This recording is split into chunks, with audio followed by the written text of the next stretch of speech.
오늘은 우리가 몸이 아플 때 의사를 전적으로 믿어서는 안 되는 7가지 충격적인 사실에 대해서 알아보도록 하겠습니다.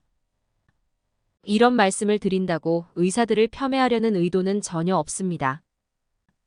그들은 열심히 공부하여 의대나 한의대를 진학하고 인턴, 레지던트 등의 힘든 과정을 거치면서 의사가 되었습니다. 여러분께서는 이 이야기를 들으면서 의사들의 실력이나 한계에 대해 비판적으로 생각하기보다는 그들의 한계를 통해서 나의 몸, 나의 질병에 대해서 스스로 되돌아보는 계기가 되었으면 합니다. 의사들이 질병의 20% 내지 30% 정도밖에 못 고친다고 하니까 잘 믿지 않는 사람들이 있을 것이다. 특히 병으로 고생해 본 경험이 없는 분들은 더욱 그럴 것이다. 남달리 좋은 머리로 대학에서 6년이나 의학 공부를 했고 양의학의 경우는 더 나아가 수련회, 전공회, 전문의 과정까지 무려 11년을 공부하는데 설마 그 정도밖에 못 고치려나 하고 말이다. 그러나 6년이 아니라 60년을 공부했으면 못하고 전문이고 박사면 못하나. 병을 못 고치면 환자에게는 아무 소용없는 것을. 도대체 왜 못 고칠까? 순리에 따른 의술이 80% 이상을 고친다면 그렇게 고치지 못하는 이유는 순리를 따르지 않는 억지 의술을 펴기 때문일 것이다. 어떻게 순리에 역행하고 있는지 보자. 서양 의술은 세균성 질환, 전염병, 외상의 치료와 응급처치 및 미세수술 등 외인성 질환의 치료 영역에서는 큰 성과를 거두고 있다. 그러나 우리가 만성질환 또는 난치병이라 부르는 일상적인 내인성 질병에 대해서는 대부분 별 효과가 없다. 오늘날 환자의 가장 큰 비율을 차지하는 암, 고혈압, 심장병, 중풍, 간염, 간경화, 천식, 관절염, 위장병, 신장병, 당뇨병, 치매, 통풍 등의 만성질환에 대하여 서양 의학적 치료는 잠시 증상을 억제할 뿐 치료와는 거리가 멀다. 왜 그런가? 서양 의학의 기초가 되는 철학과 방법론이 이치에 어긋나기 때문이다.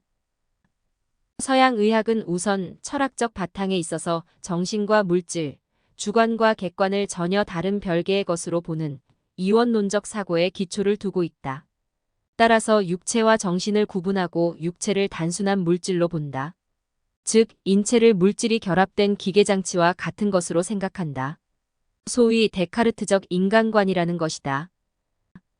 여기에 오관에 의하여 경험적으로 확인되는 것만으로 진리를 인정하는 그들의 경험주의 내지 실증주의적 전통을 바탕으로 세계를 물질론적, 기계론적 관점으로 바라본 결과 어떤 물체를 구성 요소들로 환원하여 하나하나 나누어 보면 그 본질을 파악할 수 있다는 생각을 하게 되었다. 소위 환원주의이다. 이러한 사고방식에 입각하다 보니 인체도 그 전체를 통합해서 보지 아니하고 각 부분을 분리해서 보게 되었고 질병의 원인을 눈앞에 나타난 물질적 현상 자체에서 찾다 보니 현상을 자꾸만 미세하게 분석해 들어가게 되어 의술의 방법론 자체가 지극히 미시적으로 전개될 수밖에 없게 되었으며 나타난 증세 자체를 병으로 보고 그것을 제거하는 대증요법을 중심으로 하는 인공적인 치료법을 정립하게 되었다. 증상의 제거를 치료로 생각하는 대증요법은 치료 방법이 공격적일 수밖에 없다. 근본적으로 물질론적 세계관은 자연계의 변화나 진보를 분리된 개체들 간의 경쟁 원리에 입각하여 해석하기 때문에 그에 입각한 치료법도 투쟁적인 방향으로 전개될 수밖에 없는 것이다. 즉, 양육강식의 원리, 힘의 논리에 의한 치료법이다. 그래서 치료 방법이 독한 약물, 광선과 방사선, 수술의 3가지밖에 없다. 질병 치료를 고장난 기계장치를 수선하는 관점에서 보기 때문에 개개인의 특성이나 상태는 고려하지 않고 병명이 동일하면 처방이 일률적이다. 소위 요리책 처방이다. 즉, 기계장치가 잘 돌아가고 있는 상태를 건강하다고 보는 기계적 소극적 관점에 머물러 있다. 그래서 환자가 고통을 호소해도 인체라는 기계장치에 이상이 없다고 진단이 내려지면 그 환자는 건강한 것으로 취급된다. 인체를 개별적 기계장치로만 보기 때문에 건강에 영향을 미치는 요인도 물질론적 관점에서만 본다. 마음과 몸은 둘이 아니다. 인체는 물질 덩어리가 아니다. 물질이라 하더라도 그 궁극적인 실체는 결국 마음과 구분할 수 없음을 20세기의 양자물리학은 실토하고 있다. 물질을 구성하는 모든 원자의 99.9999%가 텅 빈 공간 속을 빛의 속도로 돌아다니고 있을 뿐인데 그것도 주체의 심상에서 나타난 존재에 지나지 않는다는 것을 밝혀낸 것이다. 인체는 물질이 연결된 단순한 기계가 아니다. 인체의 각 부분은 기계의 부속품처럼 분리할 수 있는 독립된 존재가 아니다. 발가락을 다치면 발가락만 아픈 것이 아니라 온몸이 아프다. 신체의 어느 곳에 병이 나도 마찬가지다. 인체는 머리끝부터 발끝까지 하나로 연결된 유기체인 것이다. 따라서 어느 한 부위에 병이 생긴다고 해서 그 병의 원인이 반드시 그 부위에만 있는 것도 아니다. 예컨대 침술의 원리는 상체에 병이 생기면 하체에 침을 놓고 하체에 병이 생기면 상체에 침을 놓는데 그것도 반대 방향에 놓는다. 치통이 생겼는데 발가락 바로 위에 있는 태충혈에 침을 놓기도 하고 발 뒤꿈치에 놓기도 한다. 간에 열이 생기면 눈병이 난다. 내장에 생긴 이상이 오관의 기능에 병으로 나타나고 허리가 좋지 않으면 다리가 아프다. 어느 건설업자는 3년 동안 목소리가 가라앉아 거의 옆 사람이 알아들을 수가 없을 정도의 허스키 목소리였다. 3년 전 공사 감독할 때 이를 재촉하며 악을 써 목청을 혹사한 결과이다. 그동안 당연히 병원을 수없이 들락거리며 치료를 받았을 것이다. 엑스레이 상으로 심한 염증이 나타났으니 의사는 당연히 거기에만 대고 치료를 했을 것이다. 그런데 3년이 되도록 못 고쳤다. 이것을 한의사인 금호 김홍경 선생이 침을 한번 놓아 고친 경험을 이야기하고 있다. 악을 쓰는 것은 열받는 것이므로 화기가 뜬 것인데 근본 원인을 마음의 화기로 보았다. 그리고 노기를 가라앉히는 침법을 구사하였다. 열과 견조함을 유발시키는 양의 경락을 사하고 저축과 수분의 음의 경락을 보하는 원리로 침을 놓아 족걸음 간경락의 흐름을 조절해 주었다. 인후 근처에는 손도 안 대었다.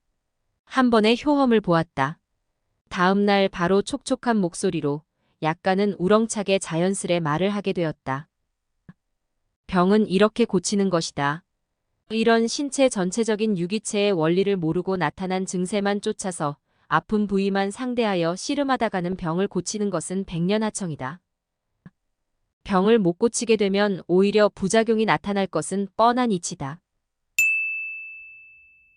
병의 원인이 몸에만 있는 것도 아니다. 몸과 마음은 철저히 상호 일체적인 표리의 관계에 있어서 오히려 보이지 않는 마음을 순리에 맞지 않게 잘못 쓰는 데서 대부분이 병이 생긴다. 사람의 마음과 몸 밖에서도 병의 원인이 온다. 사람은 온 우주의 일체 존재 및 일체 만물과 기운을 주고받으며 밀접하게 서로 연결되어 있기 때문이다. 만물은 살아있으며 서로 연결되어 있다. 우주는 고형 물체가 아니라 에너지와 정보의 네트워크이다. 그래서 차라리 다음과 같이 고차원적으로 이야기하는 것이 낫다. 태어는 모습이 없다. 모습이 없으면서 만상을 만들어낸다. 그 만상은 마침내 다시 태어로 돌아간다. 있음과 없음이 하나여 유무가 상통하며 인생과 우주 삼라만상을 엮어낸다.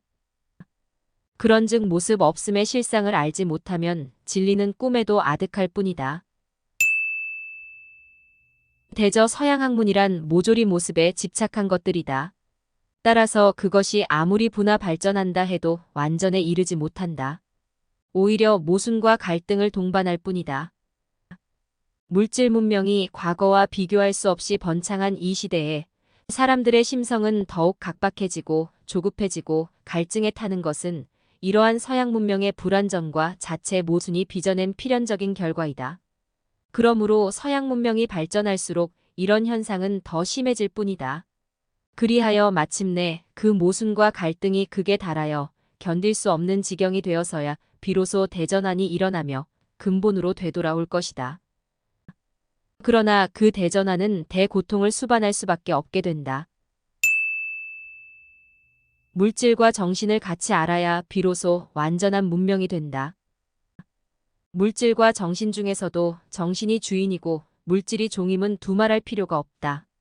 그런데 물질에 치우친 서양 문명이 인류를 지배하면서 인간은 물질의 노예가 되어버렸다. 그것이 극에 달한 것이 바로 오늘의 인류 문명이요. 우리의 현실이다. 의학과 의술도 바로 그러하다.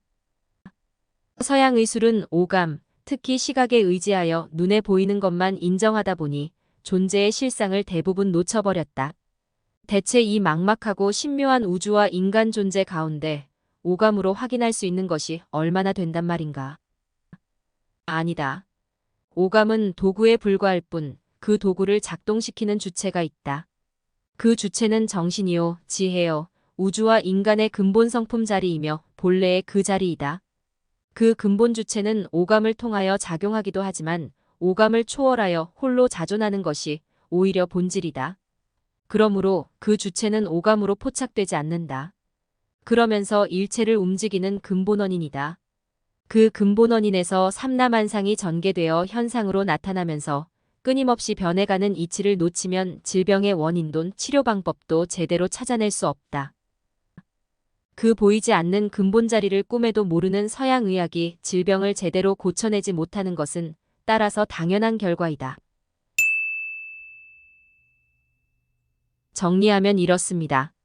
첫째, 양의사들은 질병의 20% 내지 30%밖에 못 고칩니다. 둘째, 왜냐하면 양의사들은 몸을 기계로 보기 때문입니다. 셋째, 증상 제거를 치료로 생각하는 대증요법의 치료 방법이 지극히 공격적인 까닭은 그들은 증상과 질병 자체를 적으로 보기 때문입니다. 넷째, 아울러 마음과 몸은 둘이 아닌데 양의사들은 그것을 둘로 나누어 보기 때문입니다. 다섯째, 병의 원인은 몸에만 있는 것이 아닌데 그들은 몸에 국한해서 원인을 찾는다는 것입니다. 여섯째, 양의학은 본질이 아니라 현상에만 집착한다는 사실입니다. 일곱째, 따라서 양의학은 질병을 제대로 고칠 수 없다고 할 수 있습니다.